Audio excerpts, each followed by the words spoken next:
Jumbo formation.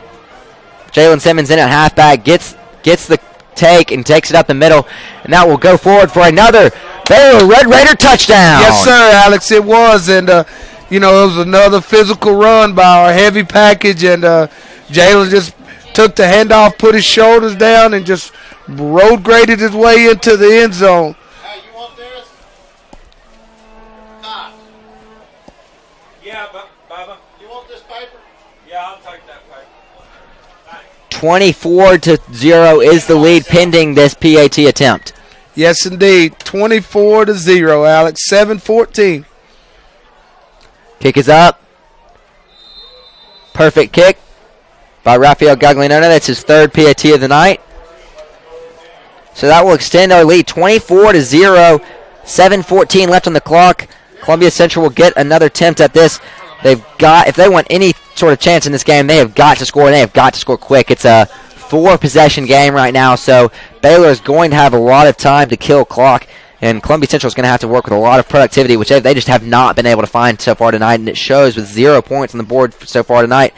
I think this is Baylor's possibly the first shutout of the season. Well, so far I think so. I think that this would be it would be our first shutout, and we just got to keep playing and keep fighting with a 24-0 lead with 7:14, and this victory just keep getting more and more impressive, because this is a really good football team, that a 6-1 football team in 5A that we're playing, and this was a perfect formula, Alex. A 7-0 halftime lead, and we both said it. We could feel that our guys were going to explode the second half, and that's about what they've done. Ooh! Boy, he's knocked down about the 15-yard line. Wow. What a tackle by the coverage team. Yeah, that was great coverage right there. Man tried to take it from his own 1-yard line and gets it out to about his 12, that's a 17. So it should have just taken the touchback, but either way, Columbia Central will set up 1st and 10 from their own 17-yard line. 7:09 left on the clock. 24-0 is your Red Raider lead. Markham comes to the line. Under center. One receiver to each side, one man in the backfield. Snap back, hitch pass to the right side. Landry Taylor comes up to make the tackle, and it pushes his man out of bounds at about the 25-yard line. If I'm not incorrect on this, I think that was Hall's first catch of the night, and he was their primary target last year, and our guys have done a really great job in the secondary defending him tonight.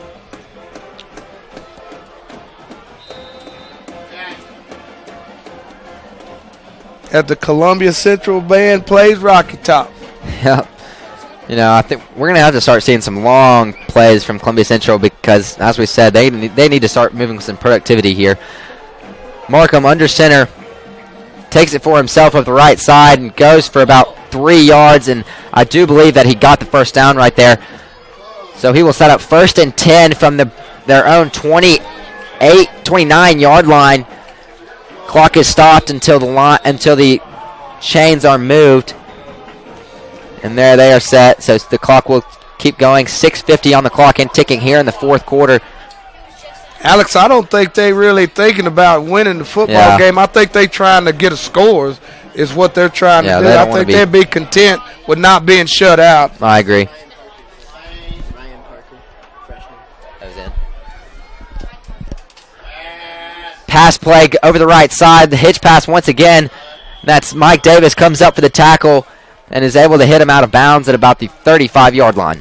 Yeah, they just right now they methodically moving the football down the field, and I guess they content with doing that, working the sidelines and getting the ball out of bounds, and with Markham running the ball a little bit in the mix. And I think their goal is to just try to get some points on the board and not get shut out. Yeah, nobody wants to be shut out, and I think you're right. I think you're exactly right there, Darryl. Just save a little bit of embarrassment and just get some points on the board. So Columbia Central comes to the line, 2 receivers to the left, 1 man in the backfield, 2nd and 4 from their own 35-yard line. Passes back, looking over the left side, passes up, attempted over the left side, and it is complete deep into Baylor territory. Great pass play there, just over number 81. Not sure who the Baylor cornerback is there. Yeah, that was just, Alex, that was just a good play. That was just defended really well, and their guy just jumped up over our guy and, had good coverage on it, and he just made a more athletic play. Yeah, that was a great pass play there. Great play by the wide receiver to get that catch. So it's 1st and 10. Columbia Central will set up from our 32-yard line. 6:08 on the clock and ticking. Handoff goes up the middle, lowering his head, and a good tackle there by number 32, Sean Wampler. That play goes for about a 4-yard gain. Yeah. Number 3 have been definitely a lot quieter. Martin was kind of really active the first half, and we've kind of quieted him down as he comes trotting off the field, and he haven't done much in the second half. Our defense have done a great job on him. Yep. So Markham will come to the line, under center, one receiver to each side, looking for the pass to the right side. It's up. Mike Davis in coverage. Pass is incomplete. That will bring up a 3rd and 7 from the Baylor 29-yard line. Yeah, that was just good coverage out there. He tried to make something out of nothing and just threw it up there and just hoping that his guy could, make a better play. But, Mike was having none of that. Yep.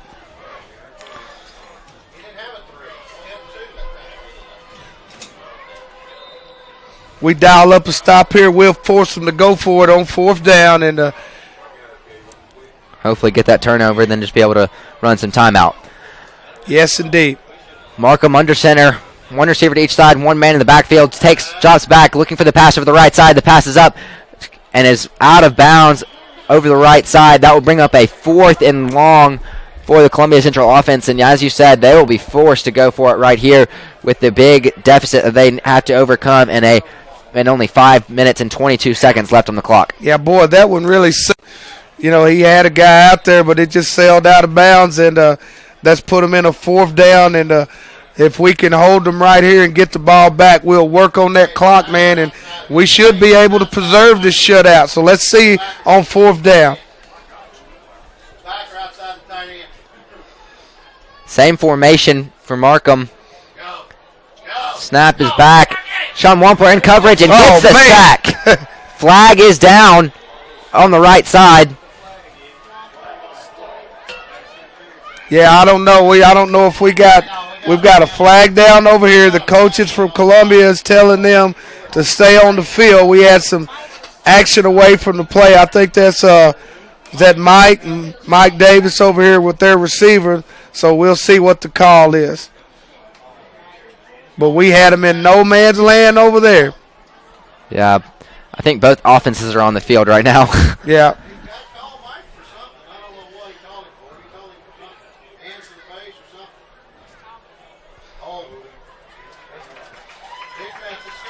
Holding on the defense, so that'll be a first down for Columbia Central. Baylor defense will have to come back on the field. Columbia Central will get another chance to make this shutout obsolete. I don't know about that one, man. That was so far away from the play. I don't know if you can make that call. A late call, and we'll see. We'll see what happens here. 1st and 10 for Columbia Central at the Baylor 20-yard line. They will get another life here with 5:17 left on the clock.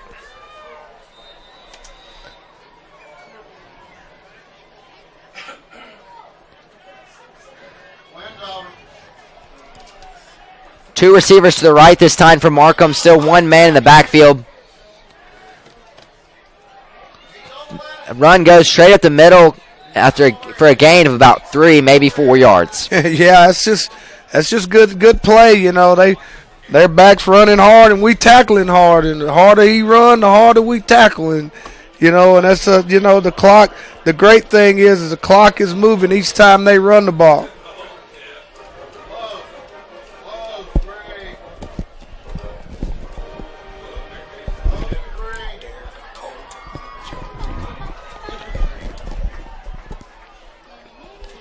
Markham gives the handoff up the middle, breaks it over the right side, and falls forward for a gain of about 4.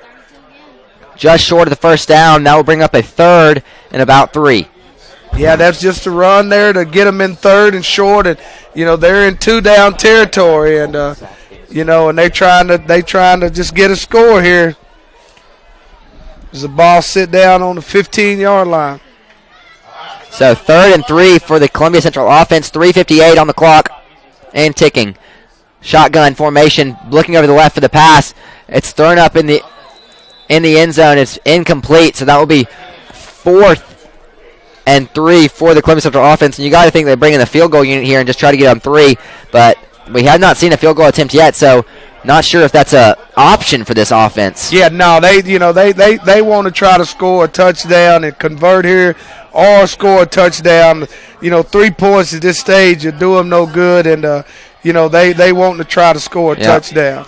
So Markham will stay on the field for the 4th down attempt. This is the second team for Baylor for the second team Baylor defense. They are doing an outstanding job. Second time they've stopped the first team for Columbia Central.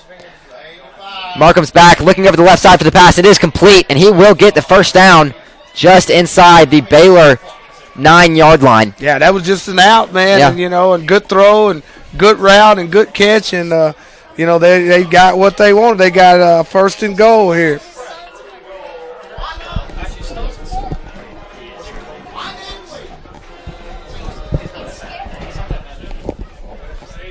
So Columbia Central will get a first down.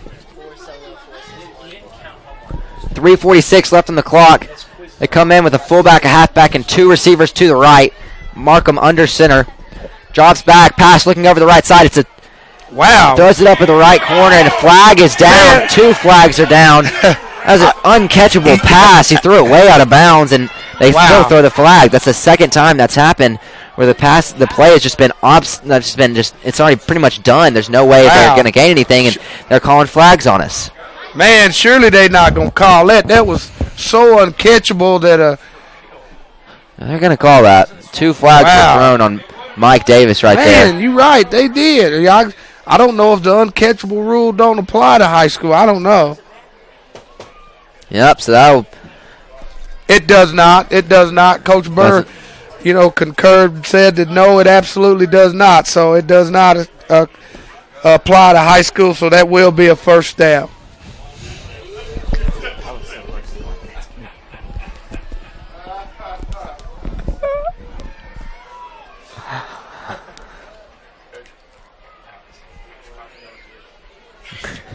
Ball's at the 4-yard line. First and goal, Alex.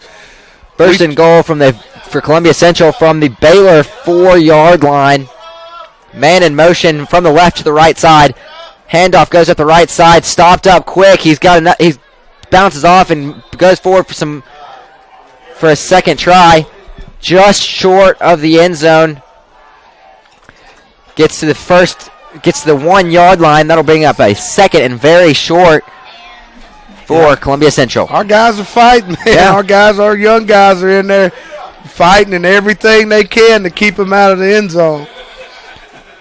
This gives you a lot of hope for our next year because we do have a lot of seniors on our defense, the defensive side of the ball this year. So this is definitely good to see these young guys get out there and prove themselves. Markham tries with the QB sneak to bring it over the middle. There's a pile on the goal line. We'll have to see what the call is. They're not calling a touchdown so far. Have to uncover, see where Markham is, and he did not get it. I didn't. That's that 3rd and 1, and and our guys and the beat go on, and our guys are hanging in there, and our guys at the line of scrimmage is getting lower than their guys, and our linebackers and defensive backs are coming up making tackles. So. Boy, it's good and encouraging to see our young guys fighting down here on the goal line.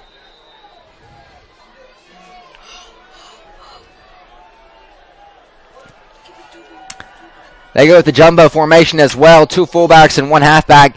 Handoff is faked, and QB sneak is taken, and that will be good enough for a Columbia Central touchdown, their first of the game.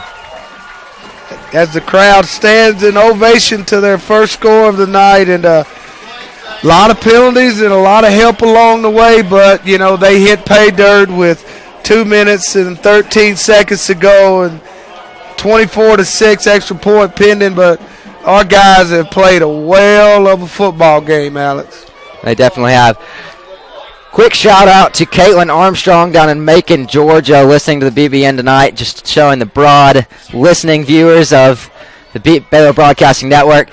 PAT is up, and it is good. So that makes the score 24-7 for the Red Raiders have the lead, and most likely they will take this game to the end with this next possession. Yeah, they'll probably got an onside kick if they got one coming because, you know, they need possessions, you know, and with 2:13, you got nothing to lose. You know, they probably have tried their onside kick. The score is 24-7, and you're hoping that they'll get one more possession and cut into the lead a little bit more. But as things stand, with a 24-7 lead, and I don't know how many rushing yards we have, but basically we came in to Columbia Central High School with the mindset of being physical, getting back to the basics, and just lining down and running the football, and we've done a tremendous job of that tonight.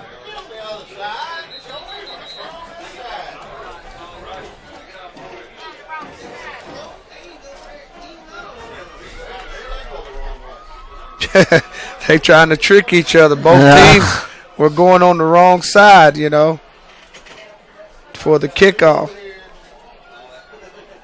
Maybe the field is tilted that direction.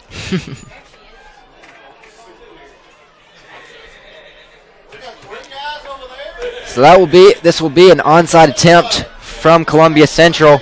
They're not giving up on us right here. 2:13 on the clock. 24-7 is the lead. We got too many in the front. Where are our backline guys? Need to back up. Back up. Back up.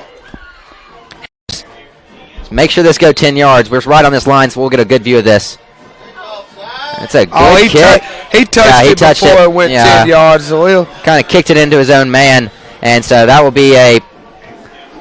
We'll get the ball. We'll get the ball right. Right there. It'd be, down by legal touching, and I'm sure the Red Raiders will just accept the ball as it is.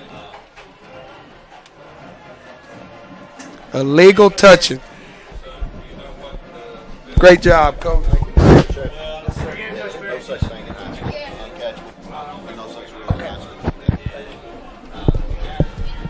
So the Red Raider offense will come back onto the field. The second team, Keaton Baker, will lead this Red Raider offense with 2:13 on the clock.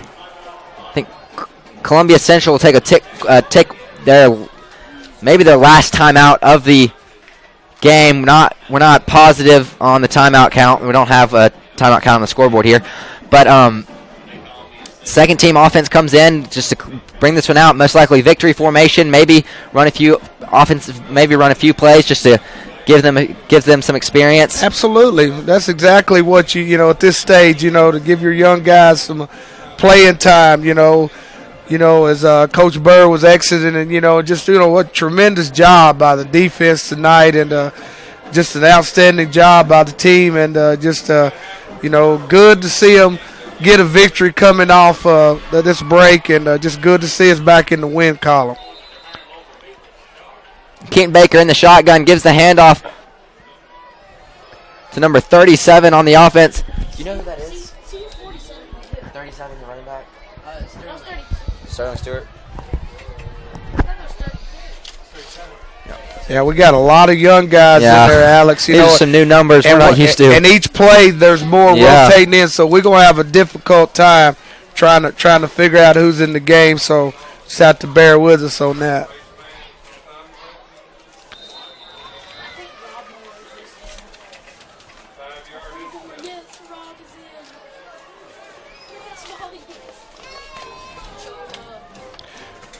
Keaton Baker gives the handoff to Sean Wampler, breaking it up the left side, and his tackled just after the line. And here they come in. Yeah, man. this is 11 new players every dang time. Yeah, massive substitution. this is fun, man. Yeah. You know, these guys are enjoying getting this varsity experience. This is a fun part of the game as these young guys are getting to play. Keaton Baker stays at quarterback in the shotgun. Handoff goes up the right side for Sterling Stewart, and that was a face mask. Not sure if the ref saw that one, but or let that one slide. Got very close to the first down, depending on the spot of the ball. It's just short. Yeah, and there's a clock ticking down at 109, 108, and we're getting closer to it hitting zeros and closer to a real hard-earned victory tonight. Definitely.